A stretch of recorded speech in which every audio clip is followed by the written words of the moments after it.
9 students board a bus heading home for Christmas. Among them is Chike, a 17-year-old boy eager to see his family after his first semester at university. Each student, carrying gifts and hopes of festive reunions, is excited for the journey. But their excitement turns into terror when their bus is intercepted by kidnappers deep in the forest. The first scream jolted me awake. It wasn't the kind of scream you hear when someone is startled. It was deeper, raw, filled with terror. I blinked, trying to orient myself. The bus was dark except for the headlights cutting through the road ahead, and Ngozi's scream pierced the air again. "What's happening?" Bola, seated beside me, asked, his voice trembling. Before I could respond, the bus lurched to a stop. I looked out of the window, and my stomach dropped. Figures emerged from the shadows, their faces covered with masks, their hands gripping weapons. Machetes gleamed in the dim light, and one of the men carried a shotgun slung over his shoulder. The leader, wearing a red scarf around his neck, shouted, "Everybody out. Now!" I froze. My heart pounded as the other students began to move. Ngozi, the youngest among us at only 14, was sobbing uncontrollably, clutching her small backpack. Edore tried to comfort her, whispering, "It's okay. Just do as they say." I clutched my bag tightly, my mind racing. All I could think about was home, my mother's warm embrace, my siblings laughing as we opened gifts, and the smell of jollof rice wafting through the air. I wanted to be there so badly, but now, I wasn't sure if I'd ever make it.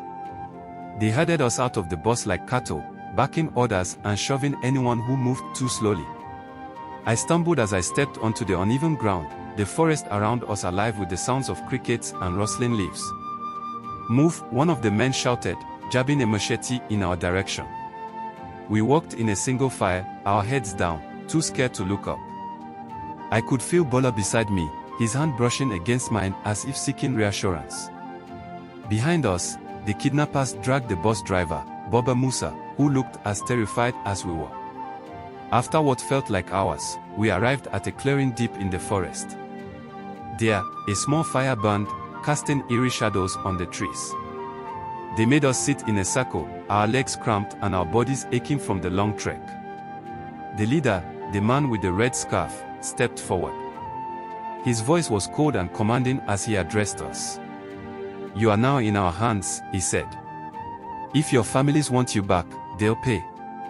If they don't," he paused, letting the threat hang in the air. "Let's hope they do." Ngozi whimpered, and one of the men shouted, "Shut her up." Edora wrapped her arms around the girl, whispering, "It's okay, it's okay." But her own voice shook. The first night was the hardest. They tied our hands loosely with rope, just tight enough to make escape seem impossible. We sat huddled together, our backs against the trees. The air was cold, and the forest seemed alive with strange noises, owls hooting, branches cracking, and the occasional distant howl of an animal. Bola leaned toward me and whispered, "Do you think they'll kill us?" I didn't answer. I couldn't. By the second day, hunger and thirst began to set in. They gave us a small amount of food, half a loaf of bread to share among 3 people, and water from a rusty container. "We can't survive like this," Kemi, one of the older girls, said, tears streaming down her face. "They are just waiting for us to weaken." At night, I stayed awake, listening to the kidnappers' conversations.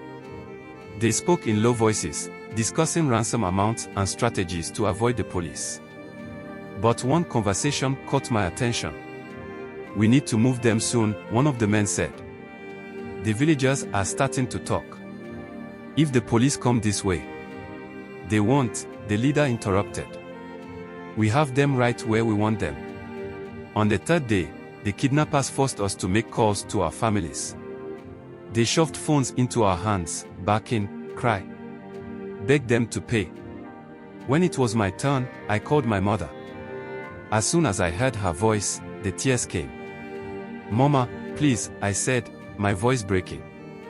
"They are going to hurt us if you don't pay." "Chike," she cried. "Where are you? Are you okay?" "I don't know where we are," I said, glancing at the man holding the machete. Just pray for me, Mama. Please pray. That night, I overheard something that made my blood run cold. These kids aren't worth the trouble, one of the kidnappers said. If their families don't pay soon, we'll sell them off. There are buyers who'll take them. I knew what that meant. If we didn't escape soon, we'd be lost forever. I shared my fears with Bola and Edora. We have to do something, I said. But how? Bola asked. They have guns. We don't stand a chance. We have to try, I insisted. I've been paying attention. The road isn't far from here. If we can get there, we might find help. The opportunity came on the 5th night. The kidnappers had grown careless, leaving only 2 guards to watch us while the others drank by the fire. Bola pretended to be sick, groaning and clutching his stomach. One of the guards approached him, and that's when I struck. I picked up a heavy branch and swung it as hard as I could, hitting the guard on the back of his head. Edora grabbed the machete he dropped, and we turned to face the second guard. He raised his gun, but Bola tackled him to the ground before he could fire. Run! I shouted to the others. We sprinted into the forest, our hearts pounding. The kidnappers shouted behind us, their flashlights cutting through the darkness. Gunshots rang out, but we didn't stop. After what felt like hours, we stumbled onto a dirt road. We were exhausted, our clothes torn and our bodies covered in scratches. Headlights appeared in the distance, and we froze. Was it them? The vehicle slowed down, and a man stepped out. He was wearing a police uniform. "Are you the missing students?" he asked. We collapsed in relief. The police had been searching for us for days, following tips from villagers who had seen suspicious activity. They raided the kidnappers' camp the next morning, arresting 3 of them. We were reunited with our families, but the scars of those days in the forest remain. This experience taught me the power of prayer and the importance of vigilance. Parents, always keep your children in your prayers. Evil doesn't always come from far away, it can be closer than you think. To everyone watching this, remember to cherish your loved ones and never underestimate the power of faith. If you found this story moving, please like, share, and subscribe. Let us know in the comments what you learned from this tale.